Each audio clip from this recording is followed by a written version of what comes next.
કમોસમી કહેરથી ઘઉં અને શાકભાજીના પાકનું ધોવાણ. સાબરકાંઠા જિલ્લામાં મિની વાવાઝોડા સાથે ત્રાટકેલા તોફાની માવઠાએ કહેર મચાવ્યો છે. અડધોથી 1 ઇંચ વરસાદ ખાબકી જતા ખેડૂતોના ખેતરમાં પડેલો પાક તો ધોવાઈ ગયો, પરંતુ ખેડૂતોનો તૈયાર પાક યાર્ડમાં વેચવા માટે પડ્યો હતો તે પણ ધોવાઈ જતા રડવાનો વારો આવ્યો. યાર્ડમાં પાણી વહેતા થતા ઘઉં સહિતનો પાક પાણીમાં તરતો જોવા મળ્યો. ખુલ્લા પટમાં પડેલો પાક ભીંજાઈ જતા વેપારીઓ અને ધરતીપુત્રોને મોટું નુકસાન થયું. ત્યારે યાર્ડમાં તમાકુની ખરીદી બંધ કરાઈ, તમાકુનો પાક માર્કેટમાં ન લાવવા ખેડૂતોને જાણ કરાઈ.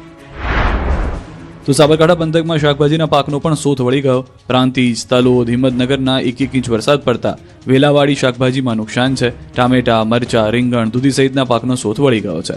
માર્કેટમાં શાકભાજીની આવકમાં વધારો, હોલસેલ શાકભાજીના ભાવમાં 30 થી 50% સુધીનો ઘટાડો થયો છે. ધરતીપુત્રોને ખર્ચ પણ નીકળે તેમ નથી. બીજી તરફ હોલસેલ કે છૂટક વેપારીઓ પણ જોઈએ એટલું જ શાકભાજી ખરીદતા ખેડૂતો પાસે શાકભાજીનો ભરાવો થઈ ગયો, જેને ફેંકી દેવાનો વારો આવ્યો છે. આ તરફ મહીસાગરમાં પણ માવઠું ખેડૂતોની મહેનત લઈ ગયું છે પાણી. મહીસાગર જિલ્લામાં કરા સાથે પડેલા ભારે વરસાદે તબાહી મચાવી દીધી છે. વાવાઝોડા જેવી પરિસ્થિતિમાં આવેલા વરસાદે ખેડૂતોની મહેનત પર પાણી ફેરવી દીધું છે. કુદરતે પોતાનું રૌદ્ર સ્વરૂપ બતાવતા ઉનાળુ પાક બાજરીને ભારે નુકસાન થયું છે. જ્યાં ઊભો પાક લેવાને આરે હતો ત્યાં જ જમીન દોષ થવાથી તમામ છોડ જમીન પર ઢળી પડ્યા. આકાશી આફતને કારણે મકાઈ, ચણા અને કેરી જેવા મુખ્ય પાકોને વ્યાપક નુકસાન પહોંચ્યું, જેનાથી ધરતીપુત્રોના મોઢે આવેલો કોળિયો છીનવાઈ ગયો હોય તેવી સ્થિતિ સર્જાઈ છે. ખેડૂતોનું કહેવું છે કે હવે આ પાકમાંથી ન તો અનાજ મળશે અને ન તો ઘાસચારો મળશે. કુદરતના પ્રહારથી ખેડૂતો પાયમાલ થઈ ગયા છે. ત્રાટકેલા વરસાદે બધી જ ગણતરી ઊંધી પાડી દીધી છે, તેથી સરકાર પાસે તાત્કાલિક સહાયની માંગ ઉઠી છે. વરસાદથી ઊંઝા યાર્ડમાં લાખો રૂપિયાનો પાક તબાહ થયો.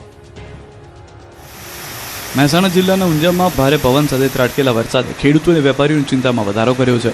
ઊંઝા એપીએમસીમાં ખુલ્લામાં રાખેલો મસાલા પાક પલળી જતા મોટા પાયે નુકસાનીની ભીતિ સેવાઈ રહી છે. હાલ મસાલા પાકોની સિઝન પૂરજોશમાં ચાલી રહી છે. હાલમાં ઊંઝા માર્કેટયાર્ડમાં 1 લાખ કરતાં વધુ વિવિધ જણસીઓની આવક નોંધાઈ રહી છે. ત્યારે અચાનક ત્રાટકેલા માવઠાએ રમત બગાડી છે. ભારે પવન અને ગાજવીજ સાથે આવેલા વરસાદમાં યાર્ડમાં ખુલ્લામાં પડેલો ખેત પેદાશનો જથ્થો પલળી ગયો. જીરું, વરિયાળી અને ખાસ કરીને ઇસબગુલ પલળી જતા ખેડૂતો અને વેપારીઓને આર્થિક ફટકો પડ્યો. વરસાદને કારણે સેંકડો ખેડૂતો યાર્ડમાં ફસાઈ ગયા અને રાત્રિ રોકાણ કરવાની ફરજ પડી.